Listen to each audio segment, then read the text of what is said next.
So, number one is that awareness. That self-awareness plays such a big role in this. We've talked about it multiple times throughout the last half hour or so. But another one that I think we usually don't engage in unless we're really purposeful with it is those conversations afterwards, those processing conversations. So when there is that moment where things didn't go the way that you hoped they would, or didn't go the way you wanted them to, or your child struggled to problem solve, or you problem solve for them and caught it afterwards, any of those kinds of spaces, having a conversation afterwards with your child goes a really long way. Again, it's that modeling, but it's also rebuilding the relationship. So any places where there were strain on the relationship, that's where you can come back together and kind of reprioritize, come back to baseline, remember what those values were that you were living by, and point out or acknowledge the places where maybe those actions didn't quite align with the values. So using the example that you gave, that's that conversation with your daughter afterwards of,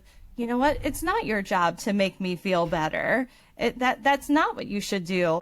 I could have done this or this differently. I could give myself some grace, those kinds of things. And just having that conversation, you probably thought it in your head, but very seldom do we think it in our head and say, okay, this is how we'll do it better next time. So an added step is actually having that conversation and co-creating how you do it better next time with your child.